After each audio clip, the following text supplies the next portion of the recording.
La noche boca arriba se parte del legado del famoso escritor Julio Florencio Cortázar.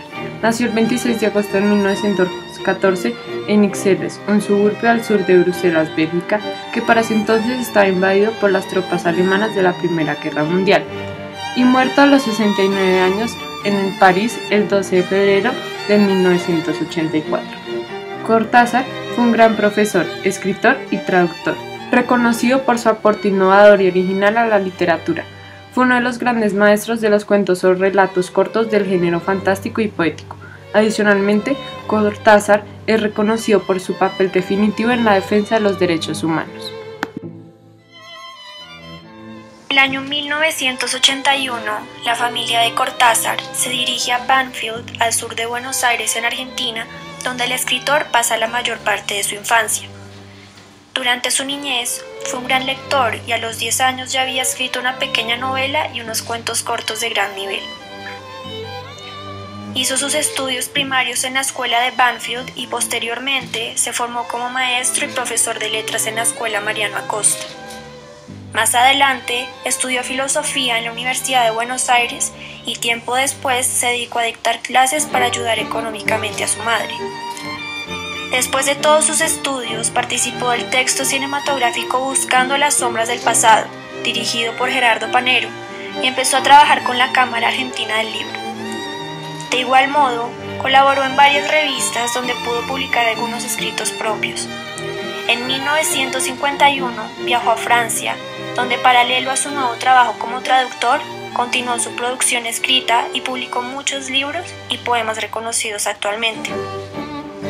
Unos de los libros más importantes de Cortázar son Territorio, de 1979, Los Reyes, 1949, Bestiario, 1951, Final del Juego, 1956, Rayuela, 1963 y El Examen, de 1986, entre otros.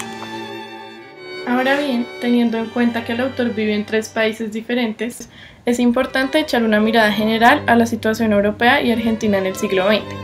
Este siglo trajo consigo un gran número de avances tecnológicos y científicos, por ejemplo, avances con los automóviles, el radio, los aviones y la medicina, especialmente con los antibióticos y las vacunas.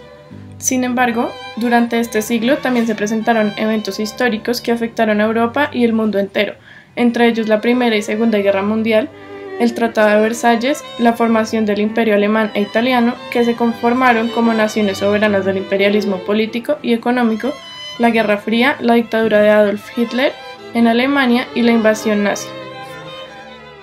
Por su parte, a comienzos del siglo XX, Argentina era uno de los países más ricos de América Latina, principalmente por la migración e inversión extranjera en el país. No obstante, la tranquilidad y en general la infraestructura del país se destruye con los continuos golpes de Estado, en su mayoría por parte de juntas militares que generaron inestabilidad política, económica y social. Empezando con el golpe militar del 6 de septiembre de 1930 liderado por el general José Félix Uriburu, quien destituyó al entonces presidente Hipólito Yrigoyen.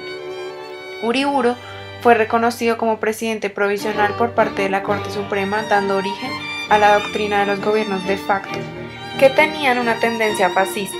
Finalmente, Uriburu no logró la permanencia en el gobierno, por lo que se convocaron elecciones, las cuales fueron controladas por las Fuerzas Armadas, dando origen a una serie de gobiernos conservadores corruptos. 2 años después, el poder pasó a manos de Agustín Pedro Justo, quien pretendía formar un gobierno democrático, conservador y restringido.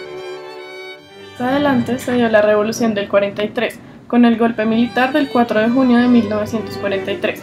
Todos los grupos que luchaban por el poder durante esta revolución eran anticomunistas y mantenían una relación cercana con la Iglesia. Este descontrol político se detuvo temporalmente cuando Juan Domingo Perón fue elegido democráticamente. Sin embargo, el mismo Perón empezó a adoptar conductas autocráticas y bastante dictatoriales. Perón fue derrocado por la Revolución Liberadora en 1955, la cual tenía como líder a Isaac Rojas.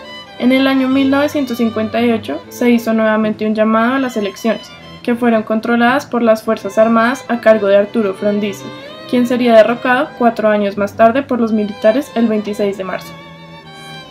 El 28 de junio de 1966, un levantamiento militar dirigido por Juan Carlos Onganía dio origen a una dictadura llamada Revolución Argentina, donde se realizaron reformas a nivel constitucional. Después de algunos otros presidentes y golpes de Estado, el 24 de marzo de 1976 llegó al poder la Junta Militar, que instalaría la famosa dictadura Proceso de Reorganización Nacional.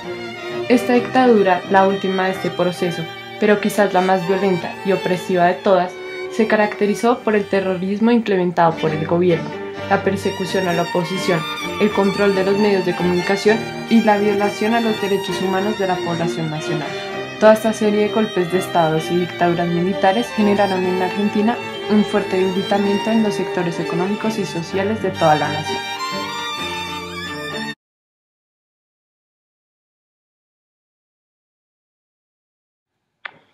El cuento La noche boca arriba de Cortázar forma parte del libro final del juego publicado en 1956. El texto narra la historia de un joven aparentemente expuesto sin nombre por el narrador que se accidenta en una motocicleta y es llevado inmediatamente a un hospital, donde se recupera acostado boca arriba en una camilla después de haber sido operado y donde tiene las más extrañas pesadillas. En sus sueños, el hombre percibe una cantidad de olores extraños y desagradables, escucha sonidos escalofriantes y siente un permanente temor, pues está siendo perseguido por un grupo de aztecas durante la Guerra Florida. Aunque el protagonista procura mantenerse despierto en la sala en la que se recupera de sus heridas, sus ojos inevitablemente se cierran, transportándolo a aquella pesadilla en donde su vida está a punto de culminar, pues su sangre será utilizada en un sacrificio azteca que parece no tener vuelta atrás. Sin embargo, a medida que transcurre la historia, se hace más estrecha la relación entre la realidad y el sueño que el hombre parece vivir incluso simultáneamente, hasta el punto en el que el narrador revela que es el aparente sueño la verdadera realidad del personaje, siendo su sacrificio su destino final. Pues bien, a continuación pretendemos analizar el cuento de manera más detallada, teniendo en cuenta la dualidad de la historia y el vuelco que al final se presenta. Inicialmente la narración parece no ser más que una historia contada de forma lineal en el tiempo, donde el sueño del protagonista es un evento más de la secuencia de sucesos. Sin embargo, con el transcurrir de la narración, podría pensarse que la misma historia se cuenta desde dos versiones o perspectivas diferentes, pero bastante similares a nivel simbólico. La historia parte de la versión que aparenta ser real para el personaje, en donde éste sale en una mañana hacia un lugar desconocido por el lector, en su motocicleta atravesando algunas calles importantes de la ciudad. Se sabe que la ciudad es Buenos Aires, Argentina, por algunas de las descripciones que se dan. Dejó pasar los ministerios, el rosa, el blanco y la serie de comercios con brillantes vitrinas de la calle central. Siendo el Ministerio Rosa la Casa Rosada Presidencial y el blanco seguramente el Palacio Municipal de la Jefatura de Gobierno de Buenos Aires, ambos ubicados en la Plaza de Mayo, que el autor conocía a la perfección por su larga estancia en el país. En su recorrido, el hombre pasa por una esquina en donde una mujer atraviesa la calle caminando sin mayor precaución, ocasionando un accidente en el que el hombre, al tratar de frenar y girar hacia la izquierda, pierde el control y queda tendido debajo de su propia moto.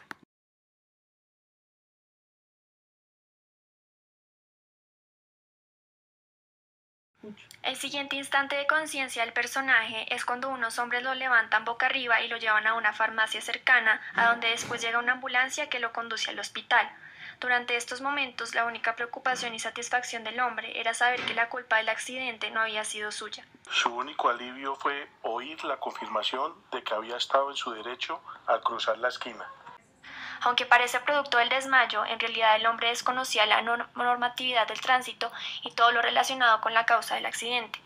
Lo importante en este punto es que así como el hombre desconoce la verdadera causa del accidente y la manera en cómo ha debido proceder tanto él como la mujer de acuerdo al funcionamiento del tránsito, el hombre parece desconocer algunos otros elementos que observa, por ejemplo, en el hospital.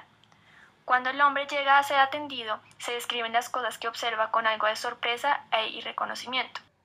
El hombre de blanco se acercó otra vez, sonriendo, con algo que le brillaba en la mano derecha. Aunque es evidente que el hombre de blanco es un doctor que lleva en su mano un bisturí o un elemento quirúrgico similar, el personaje parece no estar familiarizado con ello, lo cual da los primeros indicios de que esta no es la realidad del personaje. Por lo contrario, el personaje parece estar bastante familiarizado con las prácticas propias de los aztecas, con la tribu de los motecas, que parecía ser la suya propia, y con la guerra florida, que tenía como propósito la búsqueda de los prisioneros para ser sacrificados y ofrendados a los dioses del agua y de la guerra. El hombre parece tener muy claro que los aztecas lo persiguen, porque buscan cazar prisioneros de guerra, que son liderados por un sacerdote que decide el curso que toma la guerra, y que además 4 acólitos se encargan de poner los prisioneros en manos de un sacrificador que le dará la muerte. En ese orden de ideas, el autor está ligando un poco de la realidad moderna en la que vivía Argentina en el siglo XX con algo de la historia propia de Latinoamérica y con datos ancestrales muy precisos. Es decir, que de cierta forma la versión del accidente en la moto y del hospital en donde un hombre se recupera de sus lesiones es un escenario moderno, en donde se da una descripción de un panorama urbano muy seguramente similar a lo que el autor vivió como tal y en donde el hombre no es más que un ejemplar de la población argentina que está en estado de recuperación y padecimiento por la fuerte crisis económica y los numerosos golpes de estado militares en el país. Las lesiones del hombre podrían estar relacionadas con la opresión y la dificultad en la que vivían los argentinos en ese momento. Por su parte, la versión de la guerra florida y el indígena que va a ser sacrificado por una tribu enemiga hace alusión a los orígenes históricos de toda América Latina. En un momento en el que la sociedad argentina pierde un poco el norte, el autor menciona el lugar histórico de donde proviene la identidad de toda la población. Sin embargo, toda la historia del hospital es asociada con la luz, el día, la seguridad y la vida, mientras que la persecución indígena ocurre en la oscuridad, de noche y alude a la muerte. Aún así, no debe entenderse como que lo primitivo es negativo y lo moderno positivo en un estricto sentido. De hecho, en el hospital se va haciendo de noche, lo que presupone que la historia desembocará en la muerte del personaje. Lo verdaderamente importante es el contraste reflexivo entre la antigüedad y la modernidad que el autor propone a partir de la interrelación entre sueño y realidad en el cuento. Al continuar con el análisis, observamos quizá uno de los elementos más significativos de la narración, que se expone enfáticamente, las sensaciones y emociones del personaje. Durante todo el texto se le da una gran importancia a todo lo que el protagonista huele, siente o escucha. Esta naturaleza sensible, que además lo impulsa a actuar de manera instintiva, recrea la imagen de un ser primitivo que se vale de sus sentidos para actuar. Lo anterior ratifica que la realidad se encuentra en la historia del indígena, pues el hombre mantiene un comportamiento casi animal que se desvanece un poco en el hospital, en donde todo es solo un sueño, y en donde no puede exaltar sus sentidos significativamente para reconocer su alrededor, identificando únicamente el olor a hospital y algunos materiales como el metal y el cuero. Sin embargo, los sucesos en el hospital están íntimamente relacionados con la realidad de la historia de la persecución del indígena y en ciertos momentos se convierte en presagio de lo que sucederá en realidad. Por ejemplo, en el momento del accidente, el hombre piensa que simplemente ha tenido mala suerte. En la historia real, esa mala suerte se traduce en la pérdida del amuleto protector del hombre que lo deja completamente desamparado y en manos de la muerte.